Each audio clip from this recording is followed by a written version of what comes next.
This video is brought to you by Communications Performance Covert. In this video, I'm going to audit the text of a state of Maryland document that came through a state of Maryland state trooper.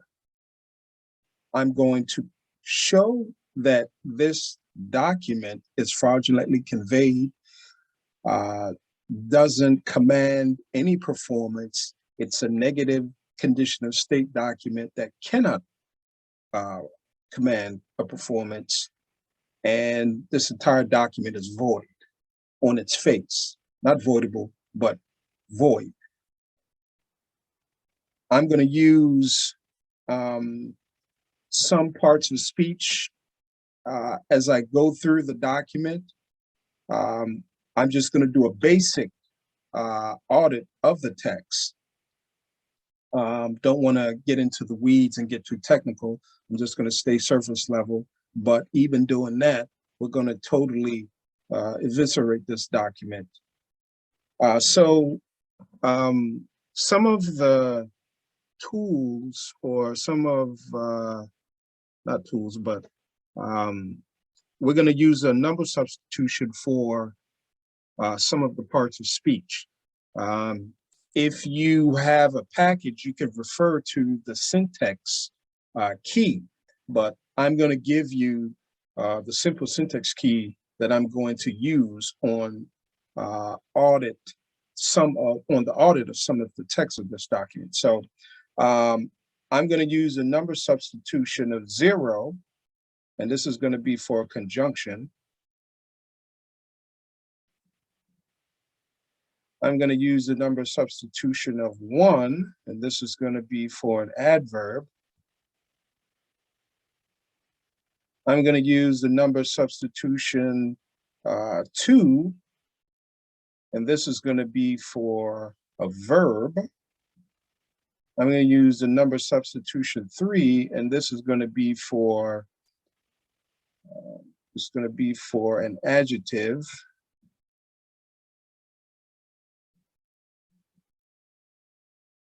I'm going to use the number substitution 4, and this is going to stand in the place of a pronoun.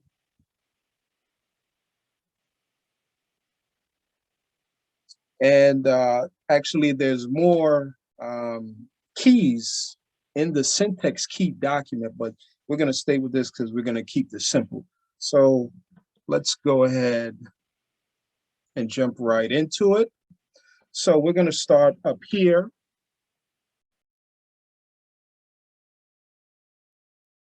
This particular section right here.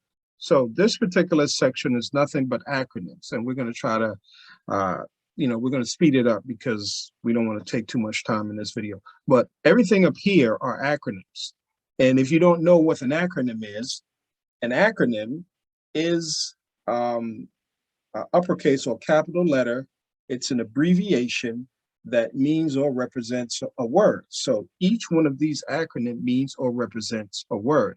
If you're reading this as if these formulation of acronyms are actual words, then you're reading at a second grade reading level, and you are reading this wrong. So we're just going to go, because these acronyms, these series of acronyms, or these bunch of acronyms, doesn't have any closure or finite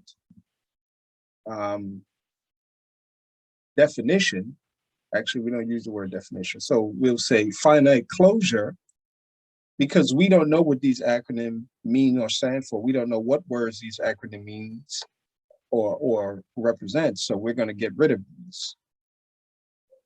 Right? We're going to void this. Right? Everything up here is void. So we come down here to the second line, and we see that there's more acronyms here. This is also void. There's no closure provided by the state to inform us what word each acronym means or represents. So this represents fraudulent conveyance of language. And if you're reading these things as if they are words, you're reading at a second grade reading level. So now this particular string of words here, what we're going to do is syntax these string of words. So we're going to give this the number substitution of 1, which is an adverb. This is going to be, which is citation. This is going to be a 3, which is an adjective. And this word is going, it's in the syntax position of a pronoun. And then we have an adverb here. This word summons is actually, it has a negative prefix, so we're going to void this. And if you're dealing in negation, the synonym for negation is no. Synonym for no is not. So we're just going to put a no here, right? And this particular word is going to be a -2, which is a negative verb. And then 2 is going to be a future tense adverb, and the word appear has a negative prefix, which is the AP. So we cross that out, and then we're going to substitute no for that negative prefix, and then this gets a -2 as a negative verb. It's in the position, the syntax position of a negative verb. Now, syntax is the most, one of the, specifically quantum syntax, is one of the most accurate measure to use as a metric to, I guess, conclude the validity of text on paper.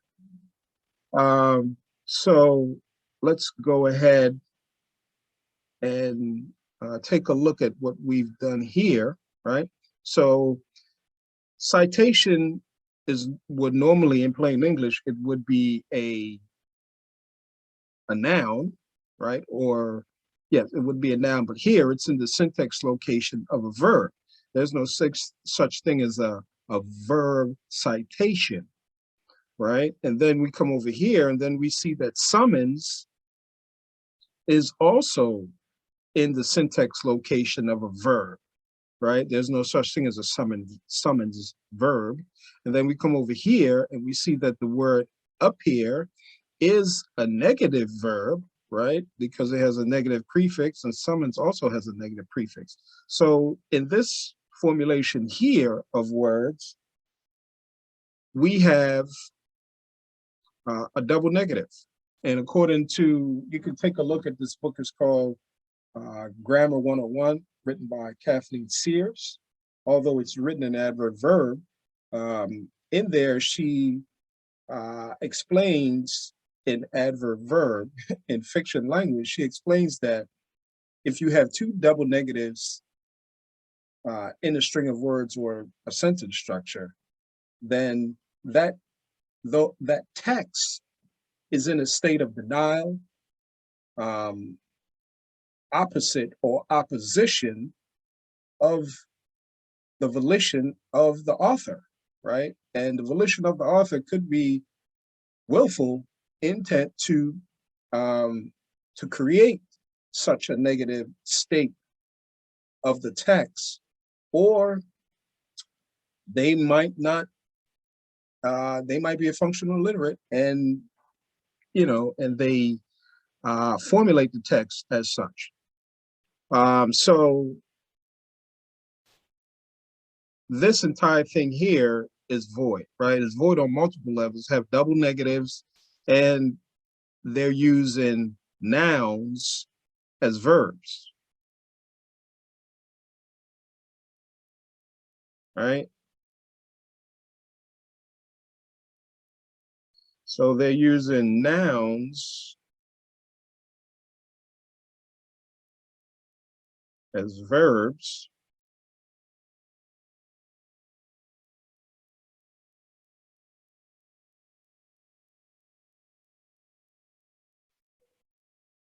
I'm trying to get this. Okay, there it is. Having some technical difficulties, but we got it together now. So yeah, so they're using Nouns is verb. Citation is in the syntax location of a verb. Summons is in the syntax location of a verb. And appear is a negative verb. So this entire thing right here is void. And this is actually, this is a classic case of fraudulent conveyance when you use nouns as if they are verbs. So we go on to the next. So what we're going to do in this particular formulation of words, we're going to identify negatives. And as I said, if you have a negative in the sentence structure, that sentence structure is in a state of denial, opposite, or opposition. So the texts don't mean what you think they mean, what we've been conditioned in K through 12 in college to think they mean. For instance, this word right here, request, that has a negative prefix, right? So we're going to put no there. Before we move on, I want to identify something that this particular word is going to be, is shown throughout this document, but we don't, well, I don't know who you is because you is not identified in this document, right? So they use pronouns such as you and yours that are void of finite closure, void of what, you know, if you're speaking plain English, we refer to it as a definition, but we don't use definition in quantum because DE is a negative prefix, right? So, but we'll use it just, you know, for understanding and for the sake of translation between plain English and quantum. So here we have a negative word here. So this word is totally void, right? But we could say that instead of request, it really says no quest, right? Let me make sure that you can see that.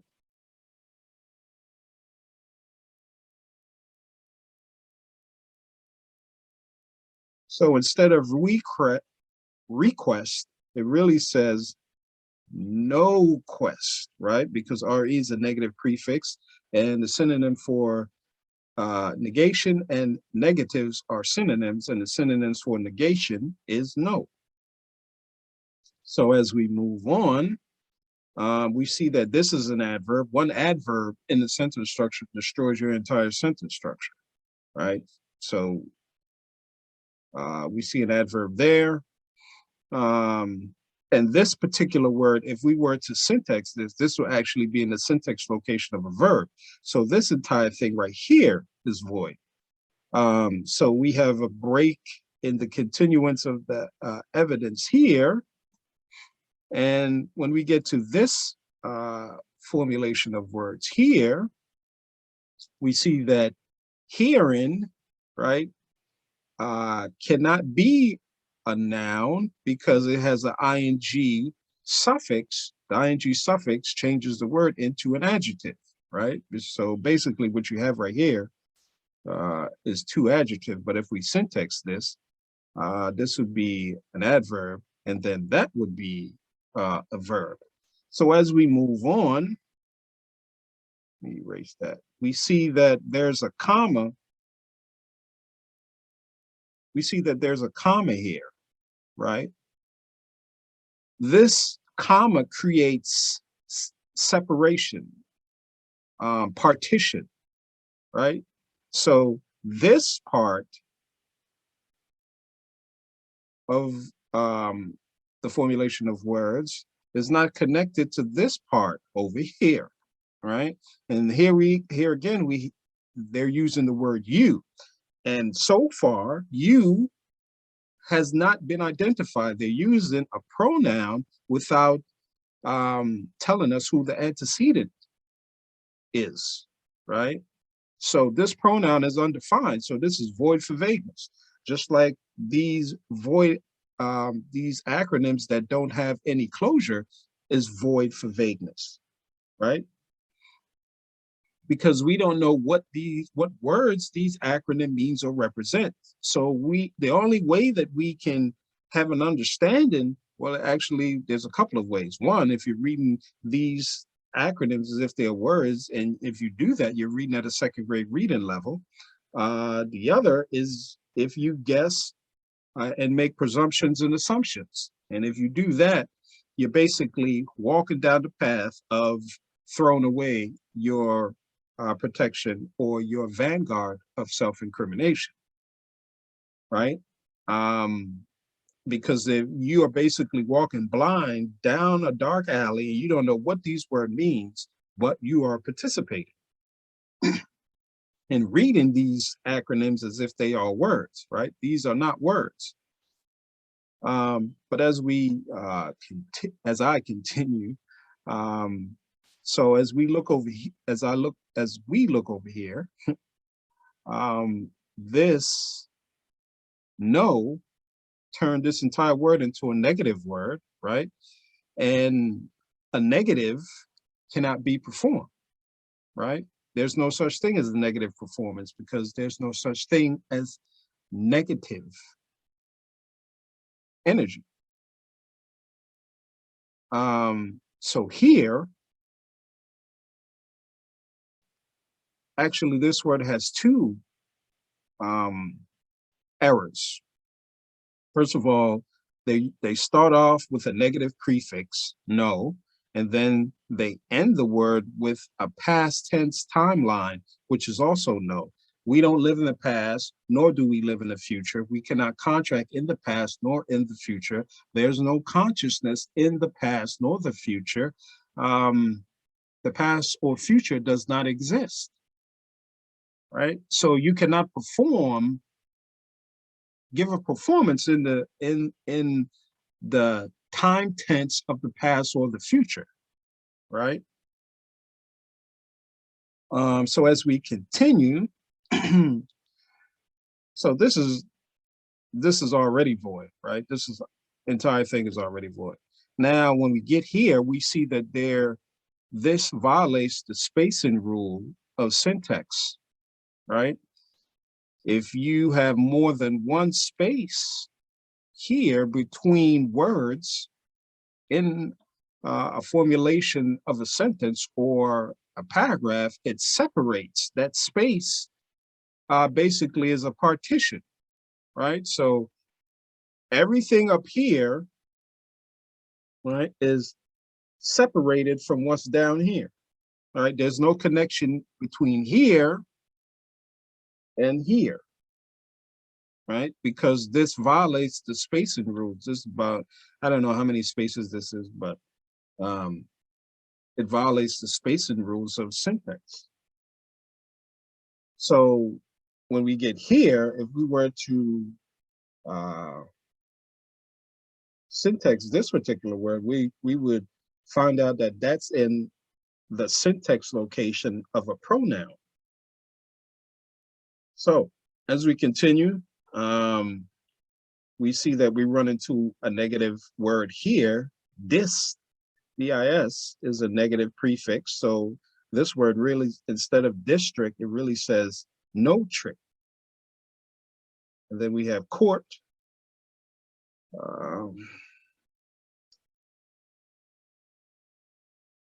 And so already none of this makes sense. So we could just void this part for void for vagueness. This is by itself. So this means nothing because it's an undefined pronoun, right? And if you take a look at the syntax document, you would see that these, well, actually court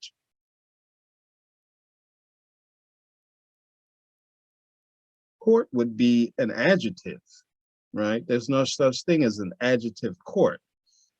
District would be a -1, which is a negative adverb. Court would be an adjective. Through would be a pronoun, and then the word a would be an adverb, and then trial would end up being a verb, right? There's no such trial as far as I understand it, is a noun. But here it's in the syntax location of an adverb, right? So with syntax, your parts of speech must be in a certain sequence. And here, so far, their syntax is all over the place, right? Or their parts of speech, when we syntax it, we see that it's all over the place, right? There's no order here. It's complete chaos and disorder as far as from a linguistic perspective, from a syntax perspective, rather. So as we continue on, we see that hearing with this ing suffix is an adjective, right? And then this adjective is modifying notice, right? So this is a no, so that's a negation. And then we have another adjective here, right? Because of the ing suffix changes the word into an adjective. Running, playing, jumping, they are not verbs, right? Because the ing suffix changes the word, or changes the parts of speech of the word into an adjective, generally, as well, so far, as we see, as I see. So as we continue, if we were to syntax these two words, we would see that the is an adverb and date is another verb. So there's no such thing as a date verb. So the word date is in the syntax location, or the lexical category. It's in the lexical category of a verb. So this is void.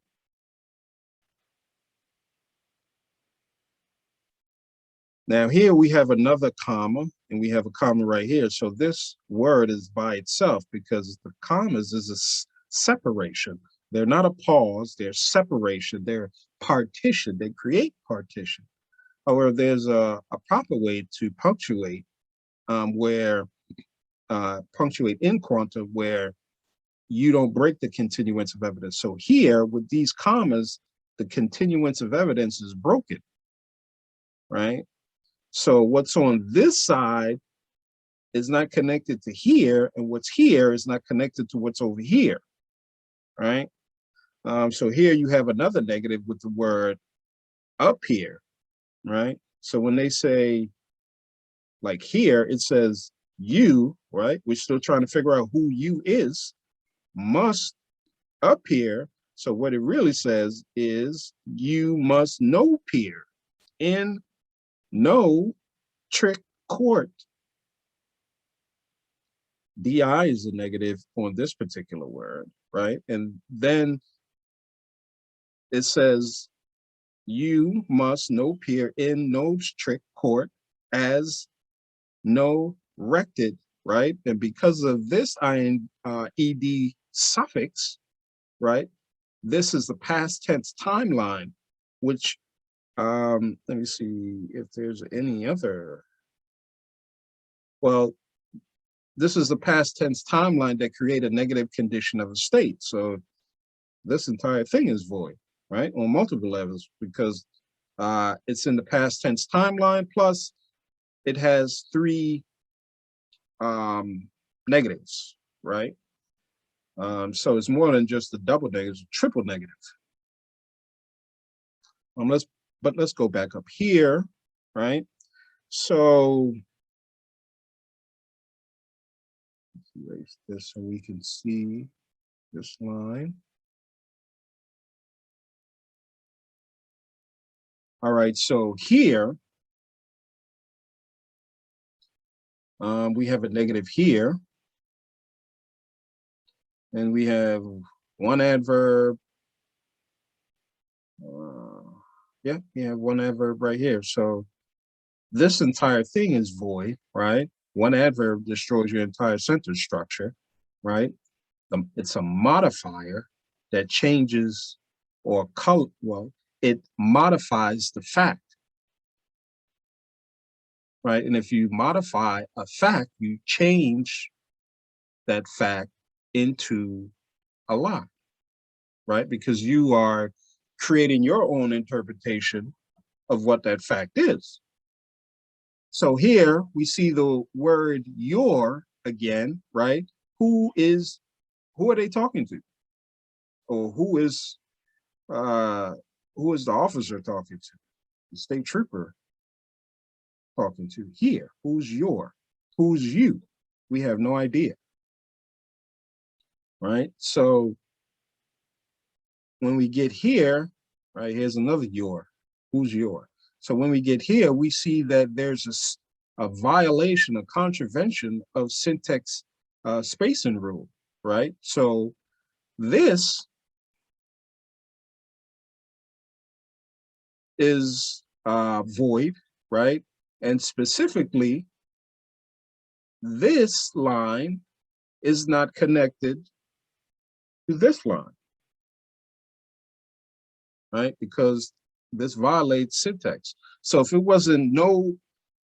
there were no other errors here, right? So we have an adverb and well, it's a lot of errors here, but just keeping it simple. If there weren't any error, this would be by itself, right? This would be by itself because it right here violates the spacing rule of syntax. And so because there are more than one space here, right? Before you get to the next line, then this is by itself and is not connected to this line. So this is by itself. So trial here, if we syntax it, it would be a for, which is a pronoun, right? And the pronoun, we don't know what a pronoun is. It's in the syntax location of a pronoun, and pronouns have no finite closure, have no definition. So as we move on, we see that that's a negative. And so basically, this is just here by itself. And we see an adjective here, right? So basically, this is by itself, and this doesn't make any sense. There's a partition here, right? So this doesn't make any sense. We don't know hearing date and appeal on that date. That's not coherent. So that's void for vagueness. Now, as I said, I'm just staying on the surface level here. If we were to syntax this entire thing so far, we would see that this entire thing is void, right? But we're just trying to keep it simple as simple as possible. So, and to do that, what we're going to do is just try to speed it up and just identify negatives. So this is a negative, right? And so we put no right here. This is a negative prefix. SE is a negative prefix. And so here, may, we have a future tense word here. And we have an adverb here. One adverb destroys your formulation of words or your sentence structure. So here we would have, this would be an adverb and then trial, right? This word trial.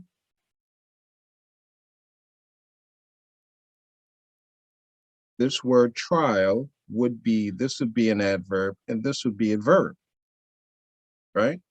Or this is a verb. It's in the syntax location of a verb, right? So we can void this, right? So as we continue, we see hearing date is set. We don't, that's not coherent. So here they're using the pronoun your. Who's your? your name. Who's your? Now, this word is very interesting, this word name, right? So let's look at that. Name is made up of two words, right? N-A and then M-E equals name, right? But N-A equals no, nay, right? This is what they do in Congress. Yay, nay. Yay is no. Yay is yes, right? So nay means no, and then me equals men. Or we could say me equals knowledge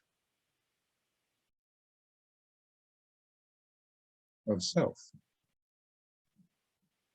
right?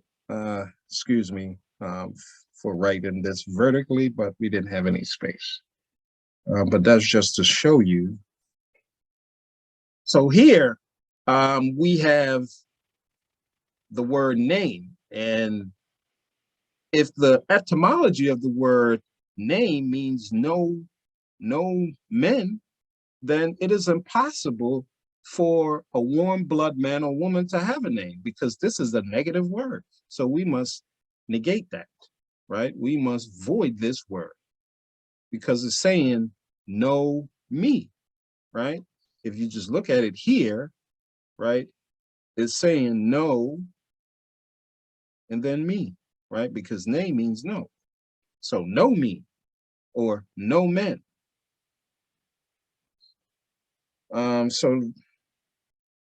So that's void, and we can just void this because, you know, this just becomes a phrase that doesn't make any sense. So we have or, then we have a negative prefix here, means no, and here we have a negation, another negation, right? Not, right? So we have two negatives here. So this entire thing is also void, right? So let's give them the benefit of the doubt that they did not leave more than one space here, right? So let's say that this line is connected to this line, right? So because of the comma there, this is separated from over here, right? This has no connection to what's over here because the comma is a partition if it's not properly punctuated. And in quantum, we properly punctuate, or we use punctuations correct, in a correct manner. So here we see the pronoun you again. You, who is you? You is not identified so far in this document. So who or what is you? So must notify. No, that's a negative, right? Record and writing of any changes, right? So I don't want nothing,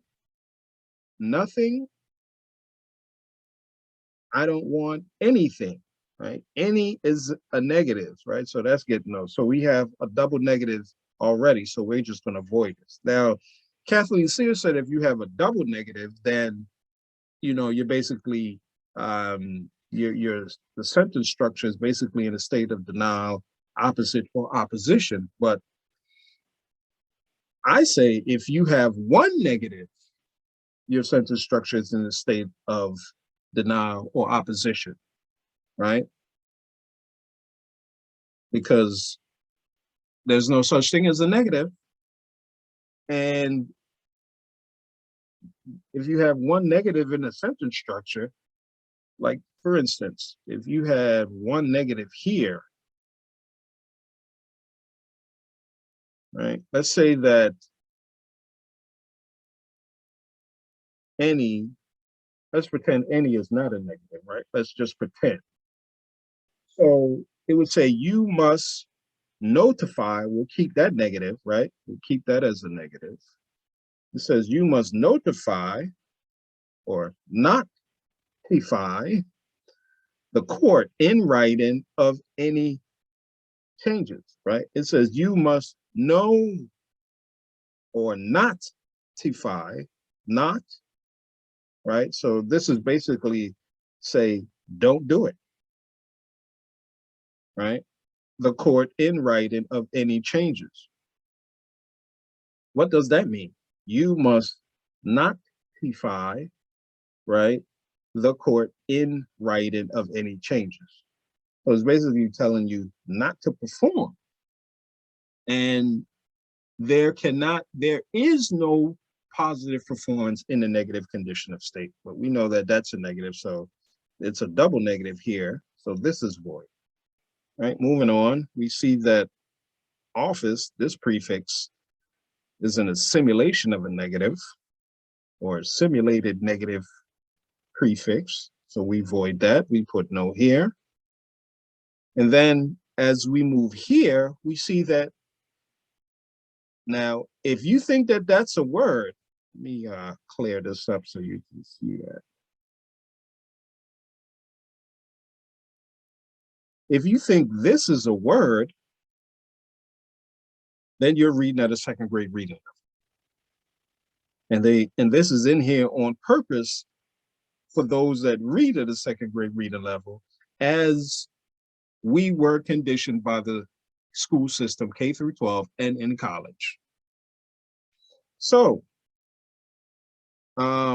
here, right, it says the post, not FIS, does, and then it has three acronyms. We don't know what these acronyms means or represent. What words do these acronyms mean or represent, right? There's no finite closure of these acronyms, these abbreviations. Each capital or acronym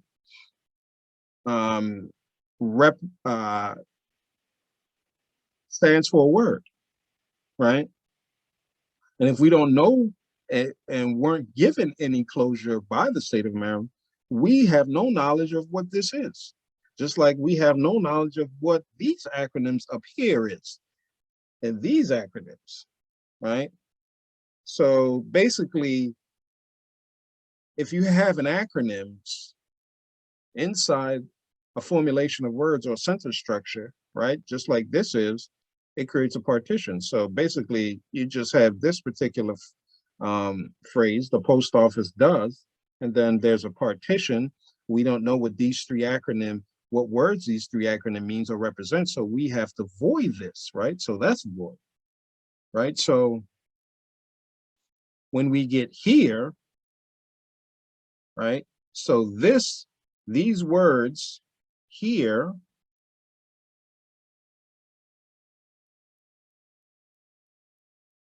these words here is separated from what's here, and this here is separated from what's over here. And this must be void for vagueness because we don't know what words these acronym means or represent. So we have no knowledge of these acronyms, just like we have no knowledge of these acronyms up here. These acronym creates fraudulent conveyance, which is a violation of law. And so we get here, it says forward court mail, right? And this is just by itself. This phrase is just by itself, forward court mail. We don't know what this means, so we're just going to void this because it's void for vagueness. All right, so we get to the next line and we see that, oh, we run into some more acronyms, right? So all of these acronyms are void for vagueness because there's no closure and we have no knowledge of what these acronym means or represents because each acronym stands for a word. It's an abbreviation of a word, just like FBI means Federal Bureau of Investigation. Now, if you read these things as if they are words, then you are reading at a second grade reading level. I don't care how,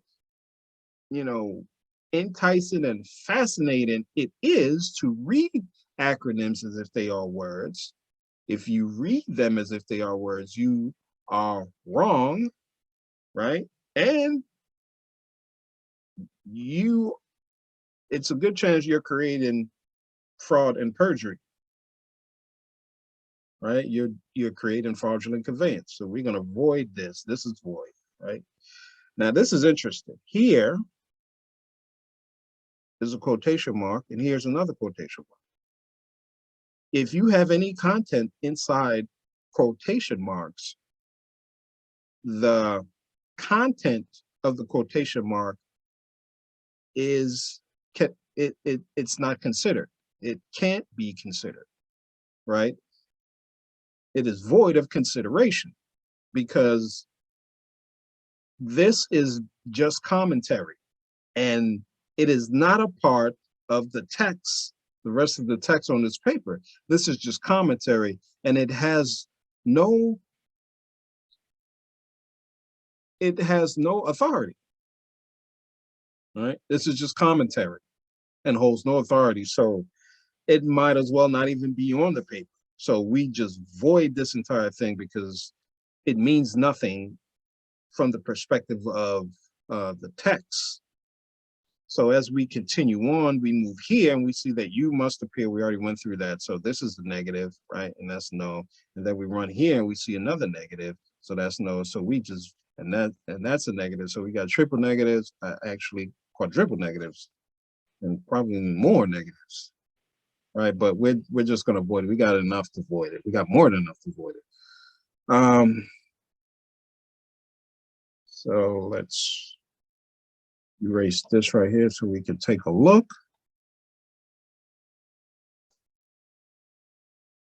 So here we got you again. Who's you? You is still not identified. Will is a future tense word, future tense adverb, right? So this automatically, because this is in the future tense and the future does not exist, right? The future does not exist. So this entire formulation here is void. Now, there's a spacing violation here. There's a contravention of the syntax rules of spacing here, right? So this line is not connected to this line, right? And this line starts out in a negative state with a past tense word. So we void that, right? Then we have an adverb. One adverb destroys your entire formulation of words because it modifies the fact in front of it, right? Actually, so that's a negative, right? So we got negative there, we got negative there, and that's enough to void this formulation of words, right? We got another adverb. We got your, again, who's your? Your is still not identified. You is still not identified, right? So we can just void this entire formulation of words here. So we have failure to future tense adverb, right? So already we have one condition of time here, right? We have a negative prefix here. This means no. This word means no. And then we have another future tense word. We have a negative prefix here, right? So we already have enough for to void this formulation of words based on the double negatives, and also the this formulation of words have future tense words, which the future does not exist, and we cannot contract in the future. Right? There's no consciousness to contract in the future tense because the future does not exist, just like the past does not exist. The only timeline that we can contract, or the only time tense that we can contract in, is now time. That is the venue of contracts, the moment, present, but we don't say present because PRE is a negative prefix. But we don't say present in quantum, or we don't use that.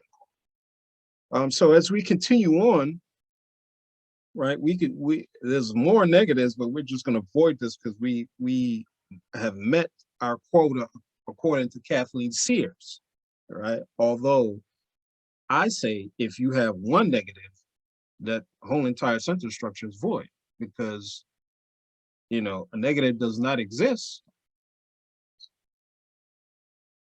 So let's continue on. So now we get to this section, and this section also have acronyms. If you are reading these acronyms as if they are words, you are reading at a second grade reading level. These are not words, they are formulations of acronyms, abbreviations.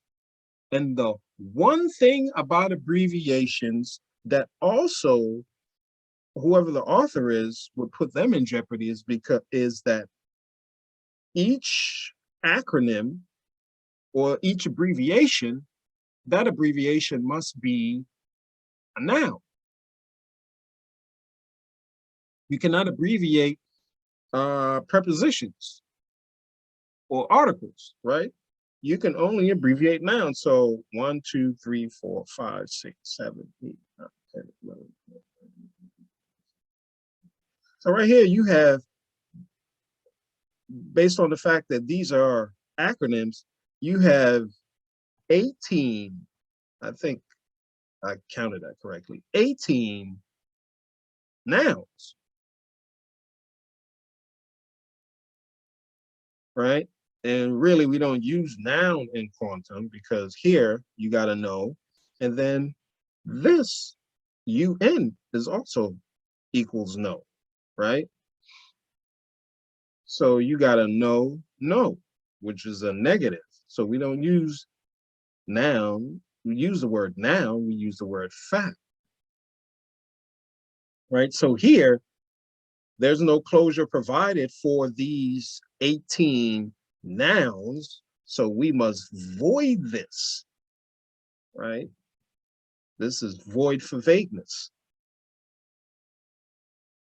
You have more than one interpretation of the text, then the text must be void. That is a doctrine of the court. Okay, so let's continue.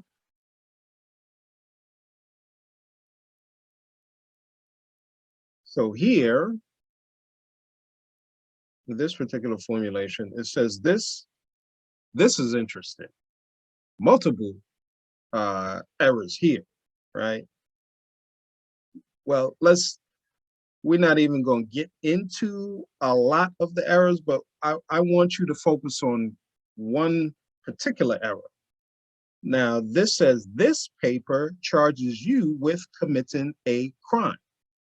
Now, the word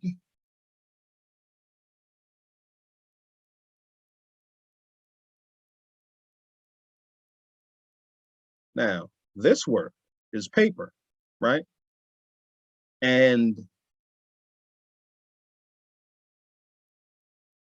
the problem with this word in this particular location, from the perspective, we're not even talking about syntax now, we're just talking about from the perspective of plain English grammar, right?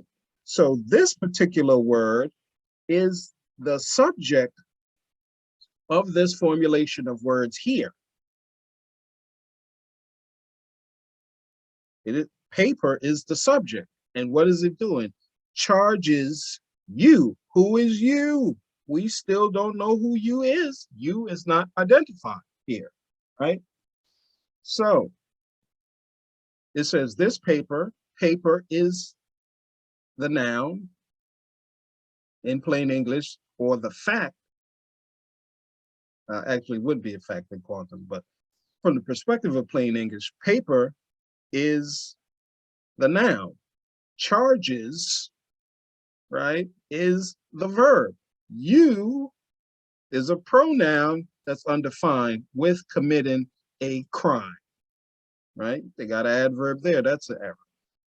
But here's the point I want you to focus on. Here's the error, rather, I want you to focus on. Based on grammar, parse syntax grammar, right? Well, actually, not parse syntax grammar, but based on plain English grammar, right? Paper is the subject of this formulation of words, and paper is what's creating the action, right? Paper is, based on this formulation of words, it is saying that paper has kinetic energy to be able to charge whoever you is with a crime. It says this paper charges you. It doesn't say this police officer or this state trooper charges you. It says this paper. Paper is an inanimate object. Paper has no energy. It is a dead thing.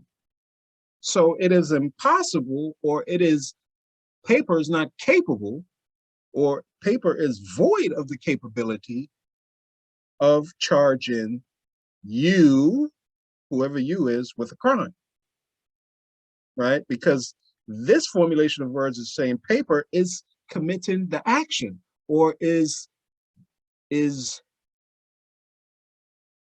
paper is the part of speech that performs the action in this formulation of words. That is lunacy,